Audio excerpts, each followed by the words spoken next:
Hello everyone. So today I'm going to be talking about Thailand's public debt during COVID-19 situation.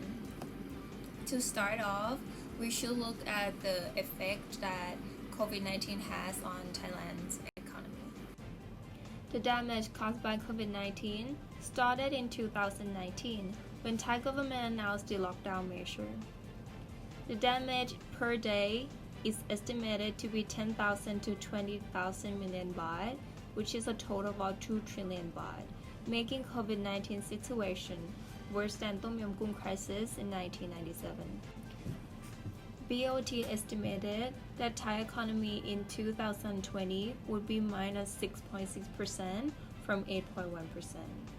Without a lockdown in 2021, people are still worried about the situation, which reflects in a decrease in consumption and high unemployment rate persists. The Joint Standing Committee on Commerce, Industry and Banking estimated that GDP will increase by 1.5% to 3.5% under COVID-19 measures. In 2020, Thai government launched a new phase of COVID-19 relief measures. The first measure is a reduction in electricity charge for February and March. Each household with electricity consumption up to 150 units a month will get the first 90 units for free. There will be discounts for those using more than 150 units a month. The second measure is a reduction in tap water charge for February and March. Tap water fees will be cut by 10% for households and small enterprises. The third measure is that the internet usage fees will be reduced and internet speeds boosted to support work from home. The fifth measure is the second phase of the co-payment scheme. About 1 million subscriptions will be available. The co-payment scheme allows registered individuals who buy goods from smaller local shops to pay only half the price of their purchases, with the government subsidizing the other 50% of the bill. The sixth measure is a 3,500 baht money transfer relief scheme for 2 months for nearly 40 million people. This is the update on 1 trillion baht borrowing plan. The Royal Decree for Debt allowed 1 trillion baht loan. The limit approved by the cabinet was 700,000 million baht, and the amount that actually borrowed by PDMO was around 400,000 million baht. There is a higher funding needs for the government for fiscal 2021 plan due to additional loans for relief measures and an estimated budget deficit of 523 billion baht.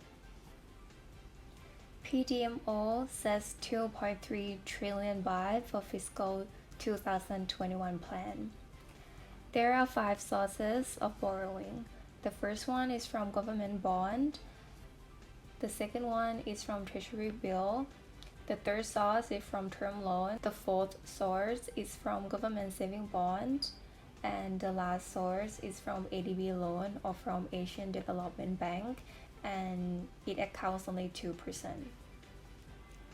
Thailand's public debt to GDP stood at 50.5% with a value of 8.2 trillion baht as of Jan 31st.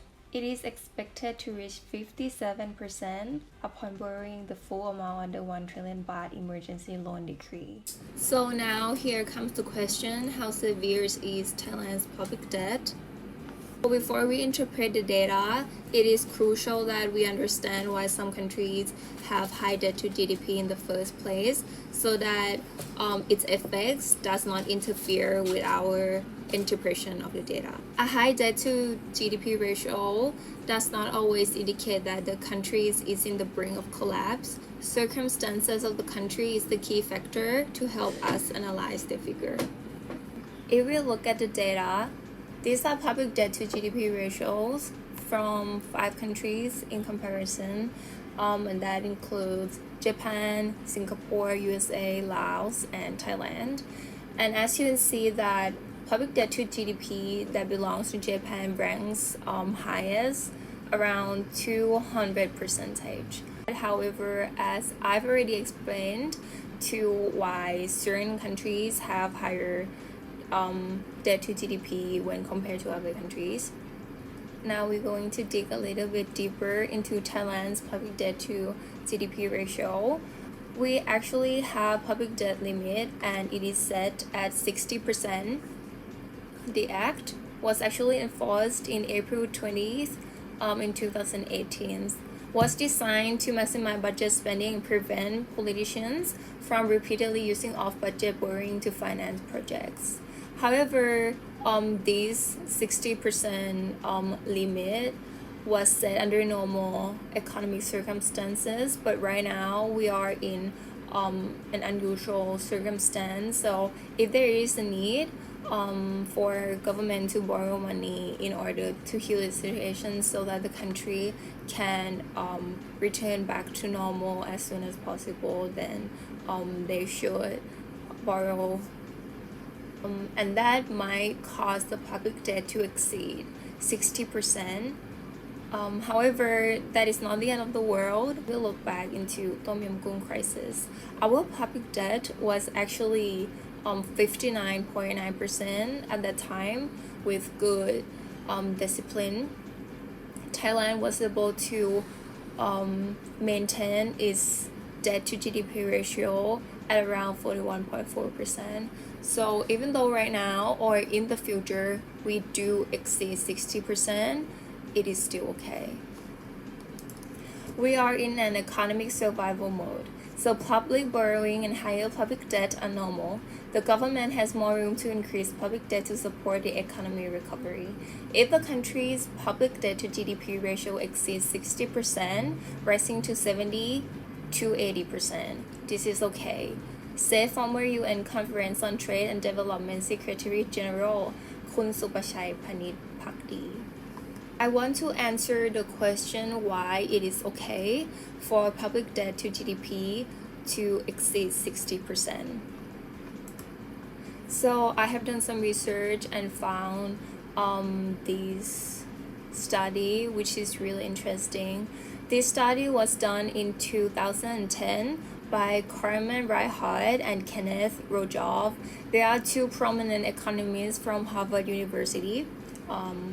They try to answer the question of does high public debt to GDP indicate worsening economy?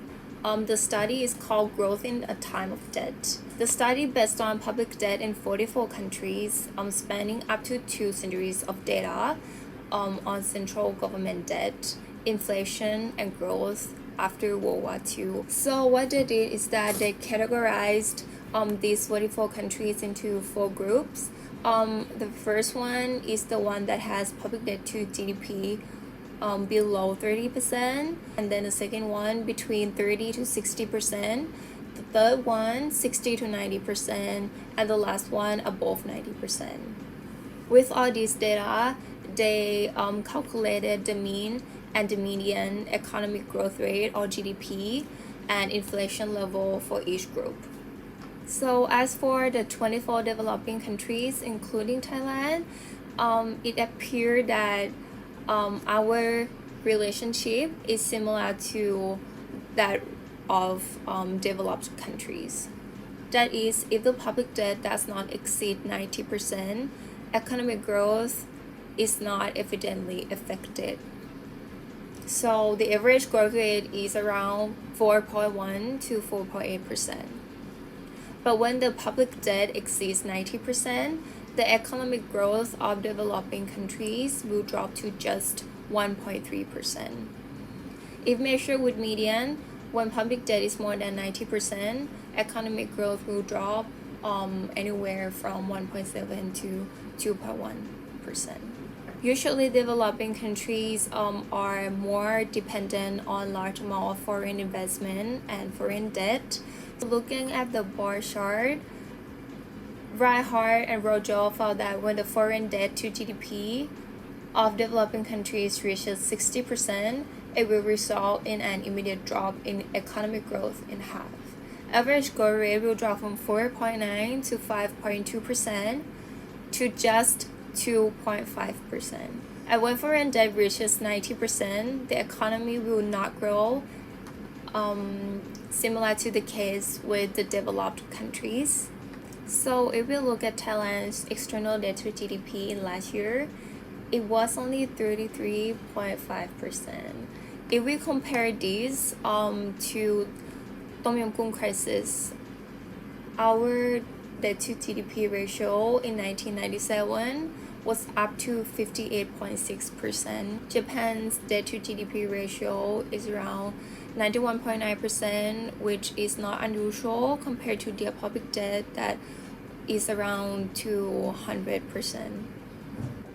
So to conclude, from what I've researched and from the study of the two econometricians from Harvard, I can conclude that Thailand is actually doing okay, or pretty well on public debt to GDP ratio as well as their foreign debt. I think that we actually learned from Tom Yum Goong crisis. That's why we didn't repeat the same mistake, and that we actually set limit to our public debt up to 60%. During Tom Yum Goong crisis, we set the public debt to GDP ratio up to 65%. So with that mistake, I can say that we actually learned something from that crisis, and we use that as our advantage. So I hope that Thailand will continue with this pattern, and that we are able to get back on track as soon as possible. And that is all. Thank youค่ะ